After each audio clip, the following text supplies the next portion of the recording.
We focus on history, culture, religion, art, social, and philosophy of Nusantara.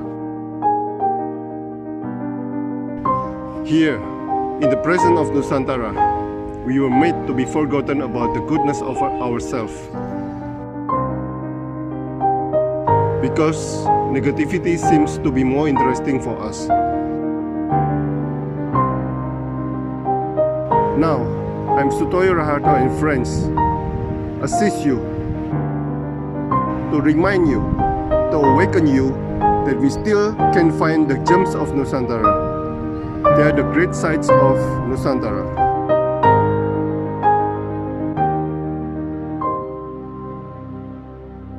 Oke, Pak Haryanto Halim, kita mulai aja, Pak. Oke, malam. Oke, ini nanti sambil jalan nanti bakal ada yang masuk-masuk juga. Iya. Oke, Pak Haryanto Halim, Anda CEO dari PT Marimas Putra Kencana, Ketua Perkumpulan Sosial Bun Hantiong ya? Bun Hiantong. Ya, oke. Ketua Komunitas Pecinan Semarang untuk Pariwisata, Kopi Semawis, dosen tamu di Universitas Katolik Sudiartanata, dan Dewan Penyantun UNES, dan saya rasa masih banyak lagi kegiatan sosial dan kegiatan pendidikan dan kegiatan budaya di Semarang yang Anda sudah lakukan, Pak. Oke. Iya. Ya. Oke, Pak Haryanto Halim, kita mau tanya ini. Di foto Bapak, ya, Anda kan seorang keturunan Tionghoa, Pak. Anda suka pakai blangkon, pakai ikat, pakai peci. Apa arti blangkon untuk Anda, Pak? Apa arti blangkon, peci, ikat untuk Anda itu, Pak? Silakan, Pak. Sebenarnya saya sih suka hampir semua kostum kok. Jadi istilahnya cosplay itu saya suka kok. Tapi memang kebetulan karena saya punya baju Arab aja punya kok. Apa katanya pakai kalau pas Sinja ya pakainya yang pakai apa baju apa namanya apa ya yang panjang itu ya. Namanya apa? Baju apa ya namanya? Ya kayak jibal kan yang untuk cewek ya, untuk laki. Longbao. Longbao ya. Nah, itu saya pakai komplit loh. Pakai shawl segala, terus pakai bawa kipas yang bisa buka dengan suara keras. Dan saya enjoy sih kalau pas acara misalnya diundang kelompok misalnya yang muslim biasa pakai sarung, kemudian ya pakai peci gitu. Oh, saya nggak cuman pakaiannya, saya juga hafal lagunya dan doanya kok. Nah, Pak, selain suka, Pak, sebetulnya apa yang Anda ingin tunjukkan ke publik, Pak? Saya nggak menunjukkan, saya enjoy saja kok sebenarnya. Jadi saya menikmati memakai itu dan kemudian ya bahwa saya misalnya bisa apa melantunkan lagu yang nuansanya religi muslim kadang.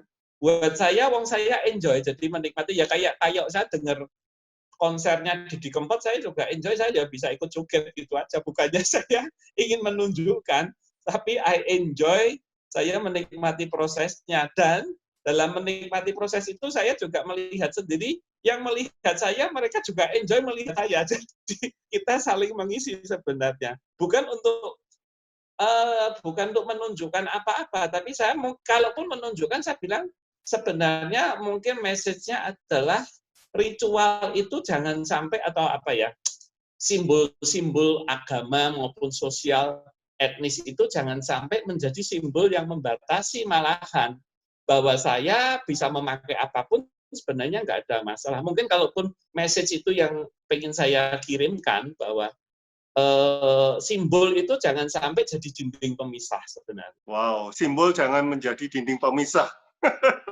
Iya, seperti saya selamatan suro tiap tahun, tapi saya juga tiap tahun pasang pohon Natal di rumah loh. Juga enjoy apa? Oh, Natal tuh pesannya bagus. Tapi saya juga kalau Sinja saya juga menghias. Oh, oke. selalu ada kalau karena di papa mama mak engkong dulu selalu ada bunga sedep malam di meja. Di rumah saya pun saya bikin meja altar untuk papa mama meskipun tidak serumit yang kuno. Saya taruh meja marmer terus ada foto papa mama.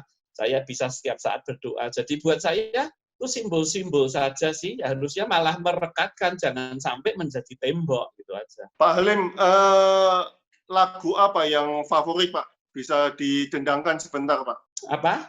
Tadi katanya kan juga hafal lagu Muslim, lagu Jawa. Nah, apa yang paling favorit Pak? Mungkin bisa di... Salah satu yang menarik yang lagu itu loh. Alahul kofi, robunal kofi, aladunal kofi, wajadanal kofi, likulil kofi, kafanal kofi, wanimal kofi, alhamdulillah. Indonesia tanah air kami, Indonesia tumpah darah kami, Indonesia kebanggaan kami, NKRI harga mati lah gitu lah. Wow.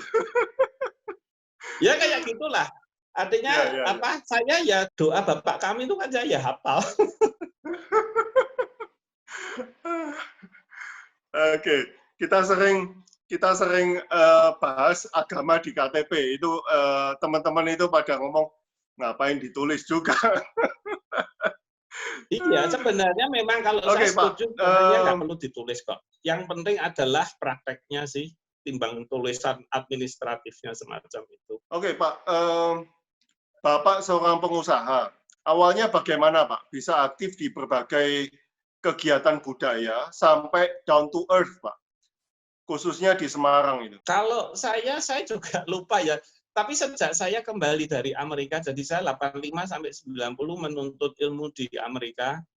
Kemudian 90 pulang dan setelah itu saya memang jadi dosen, ditarik di Unika lah.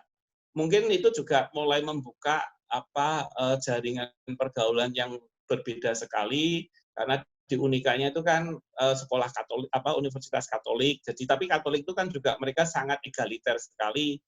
Banyak diskusi, misalnya kadang mendatangkan Tu Weming, salah satu scholar Konfusius dari Harvard, itu pernah didatangkan ke Semarang oleh Unika Sugio Pranoto.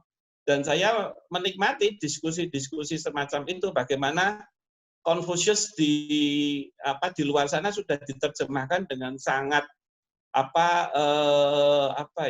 egaliter, ya sangat modern, sehingga sudah tidak terkekang oleh ritual. Jadi pada saat Profesor Tu Weming ketemu umat maupun pengurus dari Konghucu di Semarang juga terjadi kayak gap karena yang di sini masih membebani diri dengan ritual, Tu Weming sudah membebaskan diri dari ritual.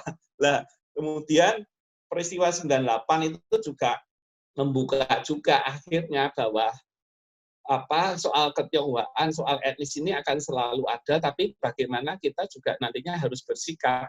Jadi lucu di tahun 98 itu, di tengah-tengah mulai agak rame, saya malah nggak ada yang nyuruh, tapi saya menikmati, bahkan saya ngikuti satu diskusi yang menarik, karena saya sampai datengin di Undip saat itu mungkin malah saya mungkin satu-satunya Tionghoa yang ikut diskusi di sana.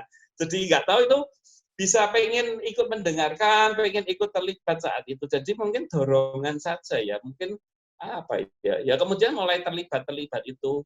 Bahkan di tahun saya lupa 2003 atau berapa, sempat saat itu merayakan perayaan Cap Gomek di Semarang, saya sebenarnya mengundang anak-anak yatim piatu, anak-anak yang cacat untuk makan lontong Cap Gomek bareng, tapi oleh satu dan lain sebab malah yang datang pada saat itu, ini kebetulan saja Ketua MPR Amin Rais dan Menteri Menko Equin Bappenas saat itu Ukwe Kiandi. Jadi acara yang sebenarnya sosial menjadi sangat agak kental politik, tapi juga mengagetkan karena itu petinggi-petinggi saat itu sangat cukup sensitif sebenarnya. Di tahun 2003, 5 tahun setelah reformasi.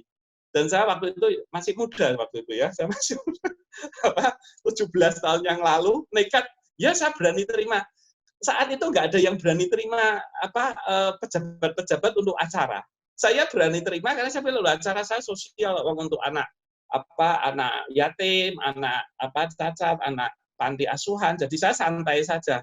Di depan para pejabat itu saya bikin pidato 4 lembar soal ketionghoaan dan nasionalisme Tionghoa di Indonesia. Itu waktu itu masih panas-panasnya itu, Pak ya. Oh iya, orang masih agak takut-takut sih saya merasakan. Bahkan saya lupa itu mungkin juga awal-awal kita memulai itu kopi Semawis, Iya. pasar induk Semawis awal-awal juga kita mulai. Saat itu juga masih cukup takut-takut, bahkan waktu itu rapat dengan komunitas Tionghoa saya sampai diwanti-wanti, masa bikin pasar Imlek Semawis itu pecinan dibuka, nanti kalau geger lagi, kalau ada lempar-lemparan siapa mau tanggung jawab.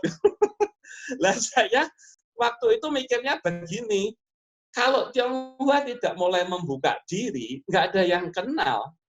Jadi, dan diskriminasi temboknya itu satu tembok oleh saat itu pemerintah Orde Baru, satu oleh komunitas Tionghoa sendiri. Kalau tembok dari pemerintah mulai dibongkar, kalau tembok dari Tionghoa tidak dibongkar, ya sama saja. Ini kan sama saja bilang, saya nggak suka kalau Tionghoa disebut Cino. Ya kalau kamu nggak suka gitu, jangan nyebut Wana gitu aja. Jadi harus seimbang lah maksud saya. Bahwa kita nggak suka dikasih sebutan tertentu, ya kamu jangan bikin sebutan untuk kelompok lain gitu aja. Pak Haryanto, saya juga pernah dengar Bapak ngomong bahwa pecinan sebelum ada kopi Semawis itu eksklusif. Eksklusifnya bagaimana? Gini, sebenarnya eksklusifnya memang pasti wong jam baru, kemudian ada gegeran, pasti mereka menutup diri, ada ketakutan. Saya tidak menyalahkan, karena saya nggak mengalami masa-masa yang dialami oleh yang lebih senior. Tapi eksklusif itu dua. Yang tadi saya katakan, kita komunitas Tionghoa sendiri pasti juga, saya tahulah orang tua yang ngajari anaknya kumpul itu nanti nggak apik misalnya. Itu diajarkan. Ya sama yang kelompok yang Jawanya juga ayo kumpul mbek Cina. Sama lah sebenarnya, itu dua kelompok yang sama. Tapi yang kedua adalah pandangan dari masyarakat yang menganggap bahwa ini di pecinan eksklusif. Jadi kalau pecinannya internal eksklusif, di luar dipandang juga eksklusif. Nah, yang saya lakukan adalah kalau ini pecinan dibuka melalui kegiatan pasar Imlek Semawis sehingga semua orang bisa datang menikmati perayaan Imlek di jalanan, minimal mengikis pandangan di luar yang menganggap eksklusif dulu. Lah, setelah itu terkikis, mudah-mudahan yang di dalam juga mulai mengikis eksklusif mereka sendiri. Jadi, dan ini butuh waktu, butuh dialog, butuh ketemu. Jadi itu yang saya lihat eksklusifnya memang pandangannya khas, bahasanya beda, rumah-rumahnya beda. Jadi dari luar ada. Dengan sudah diselenggarakan lebih dari berapa tahun, saya sampai lupa, mungkin 17 tahun. Saya senang karena yang datang di pasar Imlek nyampur dan mereka merasa kayak di rumahnya santai, jalan-jalan keluarga yang muslim, saya tahu mereka ya pakai hijab, jalan-jalan foto-foto depan kelenteng, mainan ngasih angpau ke Leong Samsi. Lah buat saya interaksi semacam itu yang secara natural di jalanan tanpa diatur, tanpa karena biar kelihatan toleran. Itu menurut saya yang mudah-mudahan nanti lebih mendekatkan dan mengikis eksklusifme itu. Jadi kalau kita mau pembukaan ya, saya sembayang selamatan ngundang modin, selamatan cara Jawa di kelenteng Tekaksi, kelenteng yang paling dituakan, dianggap paling besar di pecinan.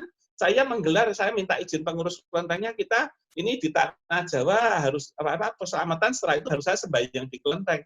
Ya oke saja kok. Dan saya senang pernah yang tahun ini kita pas selamatan, pas di kelenteng di Cilamcai ngadain upacara agama Buddha. Jadi saya senang ada ini lagi baca ayat Quran di sana terdengar Liam King. Wah, itu bagus sekali. Wow. Oke, Pak. Ayah Anda menggelar selamatan, Pak, satu suro. Hingga Anda juga masih mempraktikkan tradisi itu kan. Ini kan sebuah tradisi, Pak. Makna di balik itu apa, Pak?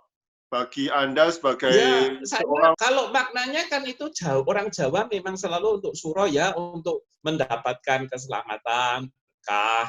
Tapi karena sejak kecil saya ngikutin itu, bahkan mau pindah rumah ya selamatan. Saya juga kalau pindah rumah lebih mantap selamatan Jawa timbang doa-doa yang lain. Meskipun ya tetap ada nanti sembahyang pakai Yosua-nya ya, tapi harus ada selamatannya. Semenjak kecil mau menikah ya pakai selamatan. Lah lama-lama saya kok malah suka ayam ingkungnya, bau menyannya, jajan pasarnya. Jadi saya pikir-pikir nggak apa-apa lah. Lagi pula itu kan juga meneruskan tradisi budaya yang saya lihat sendiri di kalangan masyarakat Jawa sendiri juga mulai berkurang, yang jadi ironis kan sebenarnya. Jadi kalau saya teruskan mau ya buat saya ya indah, kemudian seluruh rumah dikai bau menyan. nggak tahu kalau di Sumatera apa itu, ada nggak budaya selamatan? Nanti kita bisa tanya Pak Johan. Ya, bisa ditanya. Sama, Tapi ternyata masih banyak yang di pecinan yang masih jalankan tradisi itu. Bahkan di kantor saya kalau ada yang ngasih kembang tiap hari Kamis itu saya biarkan kok. Jadi kan ada karyawan yang masih percaya begitu ya saya biarkan kok. Saya bukannya wah ini sirik, ini apa lawang dia ngelarisi bakul kembang kok ya enggak apa. Oke Pak, selanjutnya Pak, Bapak kan bekerja sama dengan seniman Tionghoa Muslim Pak di Semarang untuk mengubah beberapa lagu asimilasi Jawa Tionghoa. Salah satunya Ono Beduk saka Cina, Nyanding Kentongan saka tanah Jawa. Barengan ngawulo agama Islam kang mulya ning Nuswantara. Pesan yang mau diutarakan apa sebenarnya Pak? Itu bisa dinyanyikan loh. Ono beduk saka negara Cina, nyanding kendongan saka tanah Jawa, barengan ngawula agama Islam kang mulya ning Nuswantara. Loh saya bisa. Loh, ya ini Itu Pak Haryanto yang bikin sendiri ya atau berdua? enggak, itu yang ngarang teman saya, kebetulan namanya dia itu paranormal, namanya Mbah Pringis, tapi beliau sudah almarhum. Dulunya ya pasti Buddhis ya atau kelenteng, kemudian jadi Katolik, terus akhirnya mualaf jadi Muslim, kemudian dia ngarang lagu yang berbau Muslim, tapi saya melihat dan merasakan kejawaannya, ketionghoaannya, dan mungkin kekatolikannya masih ada di dalamnya sebenarnya. Jadi saya suka, kemudian saya rekamkan, saya bikinkan aransemen, minta teman, saya rekamkan, jadi itu berapa lagu ya, 10 atau berapa lagu. Jadi sekarang beliaunya sudah nggak ada, lagunya masih ada, bahkan sempat dipelajari oleh salah seorang intelektual Muslim, teman saya, Mas Teddy Koliludin, doktoral, yang dia juga mengapresiasi dan dianggap itu kehadiran lagu ini, kehadiran sosok Mbah Pringis menjadi salah satu juga perekat hubungan Tionghoa, Muslim, dan Jawa di kota Semarang sebenarnya. Nanti kalau mau lagunya mestinya tak ya cara ngirim gimana? Oke Pak, mau tanya Pak, di wawancara dengan Trans TV ya, Bapak pernah ngomong menjadi Indonesia itu tidak sulit. Memang ada yang ngomong sulit, Pak? Ya, sulitnya gini, kadang konsepnya tuh, wah harus gimana, ada konsepnya. Buat saya, wong kita lahir di Indonesia. Sejak kecil di Indonesia, terekspos makanan Indonesia, ngomong Jawa, ngomong Indonesia. Ya sudah otomatis orang Indonesia toh. Maksud saya begitu aja lah. Tapi yang saya garis bawahi sebenarnya, menjadi Indonesia itu ya harusnya banggalah dengan apa yang kita miliki tanpa harus mengingkari etnisitas atau ketionghoaan kita. Jadi saya bilang, loh, saya orang Tionghoa, saya suka makan Chinese food, tapi jujur saya makan enak itu kalau nasi panas, makan pakai tangan, mungkin ada sambal, ada lalapan, terus ada gereh. Ya saya akui memang itu enak, dan buat saya Indonesia begitu. Kalau orang Beijing suruh makan gitu nggak bisa loh pakai tangan, itu kan nggak bisa, ya kan? Jadi maksud saya sederhana gitu aja, dan nggak usah mengingkari bahwa loh memang doyannya begitu, bukannya terus jadi kita lebih rendah, kok makan masih pakai tangan, kok masih doyan sambel, ya enggak menurut saya. Jadi buat saya simpelnya begitu, dan kita menikmati keindonesiaannya dan nggak usah jadi beban sebenarnya. Itu yang saya katakan, mudah, sebenarnya nggak susah jadi Indonesia, nggak usah dipikir karena itu sudah ada di dalam diri kita. Iya Pak, saya setuju Pak. Apalagi orang Semarang Pak. Iya, saya bilang, misalnya kamu suka musik dari Barat, musik dari BTS atau Blackpink, nggak apa-apa, wong itu zamannya. Tapi saya misalnya, saya suka Didi Kempot, ya monggo toh kamu nyanyi Didi Kempot, kamu joget ya nggak apa-apa kok. Nggak mengurangi apapun kok. Atau kamu suka Kinarto Sabdo atau nggak masalah. Jadi jangan sampai terus jadi jaim gitulah. Wah, harus yang dengarnya yang klasik, yang Barat, biar kelihatan intelek. Yang enggak. Buat saya, ajaran Konghucu yang mengatakan you have to broaden your horizon as broad as possible and deepen your root as deep as possible, menurut saya teraplikasi di sini. Buka wawasan kita seluas-luasnya, tapi tanamkan akar kita sedalam-dalamnya. Jangan sampai wawasannya luas, akarnya hilang. Itu kalau orang Muslim bilang al-muhafat sodu ala qodime soleh wal aktu bil jadidil aslah. Itu dalilnya itu.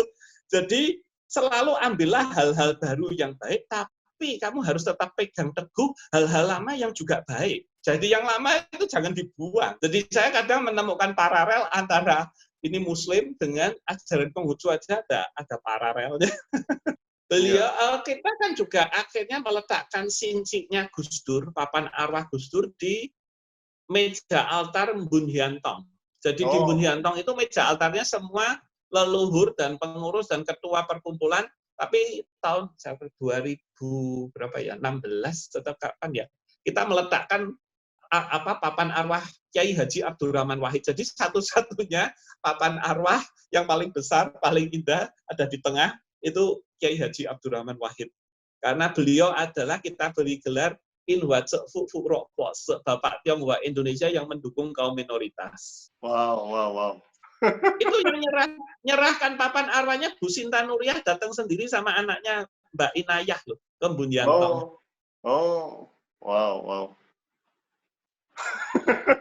Tapi yang lucu gini, terus pengurus Mbun Hyantong mulai bingung, ini kalau sembayangan jidwe atau sembayangan arwah itu, ini kan biasanya samsing itu kan dagingnya ayam, ikan, babi. Lah ini ada Gus Dur gimana? Terus ada yang usul gini aja dipisah mejanya, yang Gus Dur kasih cakjai, yang lainnya kasih daging biasa. Saya bilang kalau itu dijalankan namanya diskriminasi. Akhirnya dirembuk-rembuk, akhirnya dagingnya diganti, ya sudah, wong samsing itu kan binatang darat, binatang udara, binatang air. Binatang airnya ikan, binatang udaranya ayam. Binatang daratnya memang babi. Lah wis diganti kambing wae, kan ya nggak apa-apa.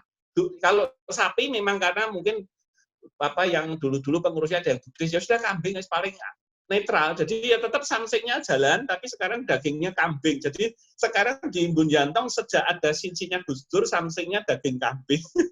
Ini juga idenya Pak Haryanto, Pak. Gus Dur di. Iya, waktu itu bareng seorang teman, beliau kebetulan akademisi di Bandung. Dia peneliti juga untuk arsitektur kelenteng. Kemudian waktu itu omong-omong dia bilang penghormatan komunitas Tionghoa terhadap Gus Dur di Indonesia sih memang hormat, tapi kok nggak ada wujud realnya yang sesuai dengan budaya Tionghoa. Kemudian kita ngomong-ngomong, Sinci bisa, kalau bikin patung nanti kan nggak boleh, kasih foto ya nggak boleh, wong Muslim. Kalau Sinci tulisan boleh, gitu. Jadi kemudian kita pamit ke Bu Sinta Nuriyah, Bu Sinta waktu itu langsung nggak masalah. Tapi coba tanya ke sahabatnya Gus Dur, ke Gusmus. Jadi kita kemudian rombongan ke Rembang untuk tanya ke Gusmus. Dan Gusmus waktu itu kita bawa prototipnya, jadi sincinya kotak, di atasnya ada belenduk seperti masjid. Gusmus bilang, wah kalau Gus Dur mungkin lebih suka kalau atasnya nggak yang masjid yang dari budaya dari Arab. Dia suka yang dari Jawa. Lah terus gimana? Bikin aja atapnya kayak Masjid Agung Demak yang susun 3. Terus kita rubah atasnya jadi susun 3, melambangkan Islam, Ihsan, dan satunya lagi saya lupa, ada 3 susun. Jadi Islam dan Ihsan dan iman. Iman, Ihsan, dan Islam. Jadi itu lambang Masjid Agung Demak yang ada pengaruh Jawanya. Jadi sekarang jadi unik sekali. Dan itu satu-satunya sinci Gus Dur di Indonesia sementara ini. Saya sih berharap nanti kalau yang tergerak mungkin di kelenteng-kelenteng, di rumah ibadah Tridharma bisa juga meletakkan sinsik Gus Dur. Menurut saya itu salah satu bentuk penghormatan sih, bukan pengkultusan ya. Buat saya penghormatan nilai-nilai Gus Dur yang mungkin harus terus dihidupi oleh komunitas Tionghoa dan oleh kaum minoritas. Jelas Gus Dur itu dengan simbolnya lah, ini sekali lagi simbolnya jelas Islam, jadi tembok untuk etnis atau agama lain mendekat ke Gus Dur dan merasa nyaman. Jadi saya bilang simbol boleh dipakai kalau bikin nyaman, bikin merasa orang lain terlindungi. Tapi kalau simbol dipakai orang mendekat takut, simbolnya dibuang kalau saya. Beliau pikiran dan karyanya ini sampai tertanam di mungkin seluruh Tionghoa di Indonesia, Pak. Iya, dan kita dengan tiap tahun juga mengadakan Haul Gus Dur, jadi otomatis kita akan selalu mengadakan acara, kadang ya bedah buku, kadang ya doa bersama. Jadi itu salah satunya lah supaya bahwa menunjukkan bahwa nilai-nilai ini perlu dirawat. Pernah kita didatangi oleh anak-anak mahasiswa dari UIN, Universitas Islam Negeri di Semarang sini, terus tanya, nah sekarang Gus Dur sudah sedo, sudah nggak ada, siapa yang jadi penerusnya? Terus saya tatap mereka satu persatu, ya kalian ini kan. Ya kalian ini, dan saya bilang, yang bisa bikin merah putih, hitam putihnya Indonesia bukan kami kaum minoritas, kami nggak punya kekuasaan, nggak punya kekuatan. Yang bisa adalah kaum mayoritas, yaitu Muslim Indonesia harus menjadi Muslim yang cerdas supaya Indonesia maju. Wow. Oke, Pak. Pemikiran Anda yang terbuka ini dimulai sejak kapan, Pak? Apakah pendidikan di luar negeri, di Amerika khususnya, mempengaruhi apresiasi Anda untuk budaya sendiri, Pak? Karena biasanya untuk saya sendiri, waktu di Singapura, di Kanada, kan kita mempunyai ya seperti United Nations Days atau kegiatan-kegiatan untuk menunjukkan keindonesiaan kita. Apa mulai dari Amerika situ, Pak? Mungkin Amerika menjadi pelengkap mosaiknya ya. Jadi semenjak kecil pun papa saya Tridharma. Tapi SD saya pernah ikut agama Kristen, kemudian ganti Buddha, kemudian ganti Konghucu, SMP Katolik, SMA Katolik, terus ke Amerika belajar teori Darwin, ya kan? Pembantu saya kejawen. Terus saya ngajar di universitas, ketemu dengan beberapa orang, kemudian juga ada peristiwa Mei. Jadi itu menurut saya semua membentuk juga sih. Belum juga memang papa saya banyak, meskipun tidak jadi pengurus organisasi, tapi sering ya berbuat sosial dan ngajari nilai-nilai kemanusiaan. Jadi menurut saya mungkin ya itu resepnya adalah pas. Kemudian saya juga menikmati budaya Jawa, terus terang mungkin dari pembantu ya, sejak kecil cerita soal wayang, soal adat-adat Jawa, soal jimat, soal gendruwo, yang saya appreciate lah bahwa tiap malam Jumat itu obong-obong menyan di depan sumur kasih sajen, buat saya menjadi sesuatu yang indah. Artinya terus tiap kali menjelang Ramadan ada perayaan Dukder di Semarang, saya kayak pasar malam beli celengan, beli mainan dari tanah liat, yang sampai hari ini saya ternyata menikmati. Jadi sampai tua gini, saya kalau menjelang Ramadan di Semarang ke pasar Dukder beli celengan, jadi di rumah saya tuh koleksi celengannya banyak sekali. Luar biasa. Papa dari Tiongkok, Pak? Atau lahir di sini? Papa kelihatannya saya lupa lahir di sini atau di Tiongkok, tapi kalaupun lahir di Tiongkok, kecil-kecil sudah dibawa ke Semarang sih. Dan Papa juga suka budaya, salah satunya dulu sempat nulis soal teorinya Papa soal Cheng He itu gimana, apakah Cheng He itu mati di laut atau mati dibunuh. Dia bikin teori konspirasi sendiri. Oke, Pak, pertanyaan saya tinggal satu, Pak. Ada rencana masuk politik, Pak? Oh enggak, saya sama sekali tidak tertarik sih, saya lebih suka di budaya dan pendidikan. Jadi buat saya orang tuh ada apa ya panggilannya masing-masing. Mungkin kalau Ahok itu ya cocok lah ya. Kalau saya, wah saya iso deg-degan ya. Apa? Saya menikmati saja apa bahwa saya apa menebarkan keindonesiaan saya dengan cara saya sendiri, tidak harus mengingkari ketionghoaan saya dan apa keterbukaan saya terhadap apa ritual dan agama itu juga saya tunjukkan, dan saya memang jelas-jelas pengennya orang itu apa harus masuk ke dalam yang lebih dalam daripada sekedar terjebak ritual ataupun simbol. Saya apa di rumah ibadah Tridharma pun mulai sering mengadvokasi pentingnya menjaga lingkungan dengan dibandingkan ritual. Misalnya, ya kalau bisa nggak bakar terlalu banyak lebih baik daripada bikin polusi gitulah. Terus atau kegiatan function yang melepas burung emprit itu tolong dipikirkan, karena burung empritnya ditangkap di desa, dilepas di kota, pasti mati, parinnya dari mana, nggak ada padi kan. Dan lagi pula perjalanan dari desa ke kota, burung empritnya sudah banyak yang mati. Belum berbuat karma, sudah berbuat karma jelek dulu, saya bilang. Walaupun tetap mau dijalankan, ya yang dilepas mungkin burung merpati atau ayam atau apa. Tapi function itu juga sebuah kegiatan yang harus dievaluasi lah. Jadi jangan beli untuk dilepas, itu kan jadi kesannya komersial sebenarnya. Sudah bukan humanis lagi. Kalau ada kucing apa kejatuhan batu dibantu dilepas, that's function lah, itu kebaikan. Atau ikan yang menggapar di apa kolam yang kering, kamu bantu masukkan ke dalam air lagi, that's function. Tapi kalau beli dilepas, kok saya gimana ya, ada sesuatu yang berkurang dari nilai sesungguhnya yang harusnya dicapai. Terima kasih Pak Halim.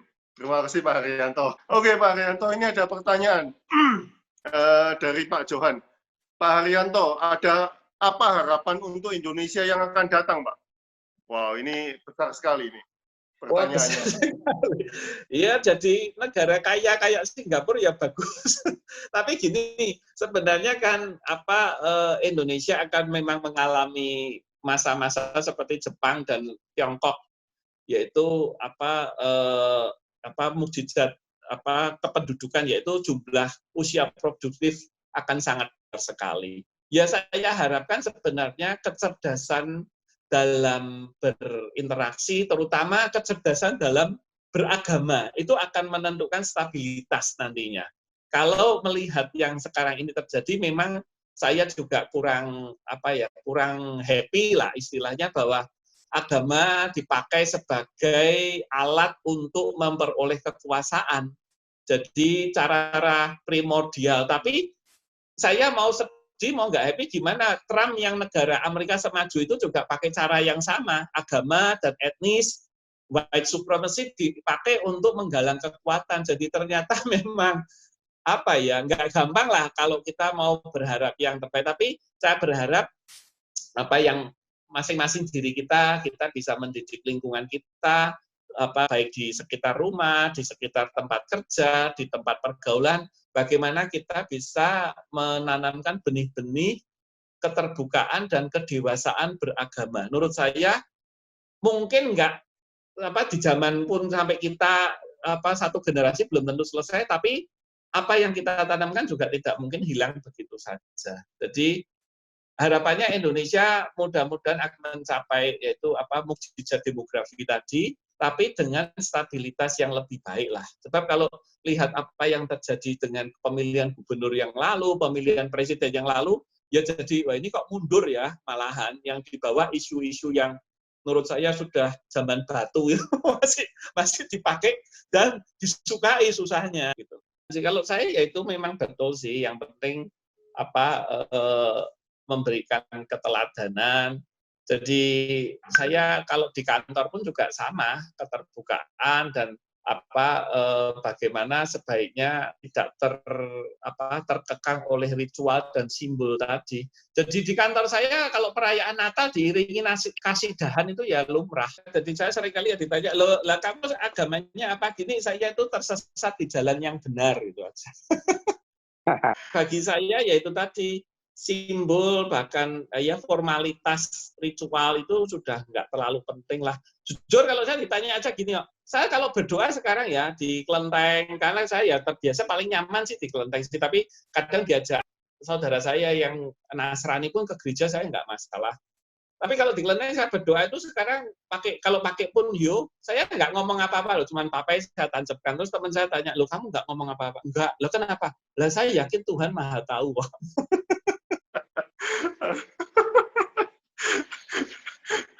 Mau beli mesin gitu Tuhan udah tahu ya Pak. Iya, saya terus terang was-was kalau saya ngomong, semua orang ngomong, Tuhan lama-lama capek dan diam, saya sudah tahu kok, ceriwis gitu. Oke, silakan ada yang mau bertanya. Kalau enggak kita akhiri loh. Beda ya. Oke, Pak Haryanto, terima kasih atas waktunya. Ini sangat pengetahuan sangat luar biasa. Kemarin-kemarin saya bisa lihatnya di artikel koran dan YouTube, Pak. Di YouTube, Nah inilah di YouTube banyak itu Pak Haryanto Halim ini banyak ngetek ada Haryanto Halim pasti keluar. Oke, terima kasih Pak untuk waktunya, Iya. untuk pengetahuannya. Ya semoga ini sangat-sangat bermanfaat untuk teman-teman yang ada di sini. Dan, ya terima kasih, selamat beristirahat Pak. Oke. Selamat malam Pak. Thank you. Terima kasih. Thank you.